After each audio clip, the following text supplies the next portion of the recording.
Welcome, class, to your first food safety training. I am your instructor. My name is Mr. Oglesby. Today, we're going to talk about washing your hands, cross-contamination, and handling raw and TCS foods. Hand washing is a very important part of safety in the food service industry. Wash and dry your hands thoroughly before handling any foods, and wash and dry them frequently during your work assignments. Use gloves designated for the task. Change your gloves regularly. Always wash your hands after removing your gloves, as research has shown that bacteria collected in the perspiration under the gloves. One more thing, you need to advise your supervisor if you feel unwell, and please don't handle food. This is the most effective way to properly maintain a hygienic environment. Cross-contamination. Cross-contamination is how bacteria can spread.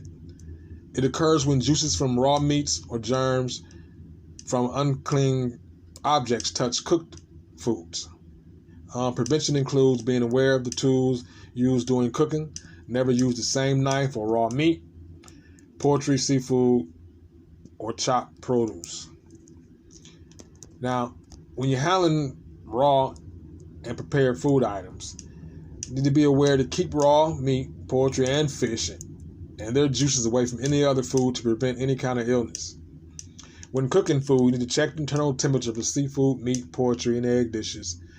Cook all raw pork, lamb, and beef steak, chop and roast to a safe minimal internal temperature of 145 degrees Fahrenheit. And to be able to hold cold foods, that needs to be at 40 degrees Fahrenheit or below. Part 2 of our training will cover physical and procedural barriers. Barriers to prevent cross-contamination. Assign our specific equipment to each type of food product. Clean and sanitize all work surfaces, equipment, and utensils after each task. Procedural barriers for preventing cross-contamination. When using the same prep table, preparing raw meat, seafood, and poultry, and TCS at different times. Physical, biological, and chemical contamination. Food contamination happens when something gets into food that shouldn't be there. There are 3 types of food contamination: physical, biological, and chemical contamination. Biological contamination is when bacteria or other harmful microorganisms contaminate your food. Chemical contamination occurs when chemicals get into the food.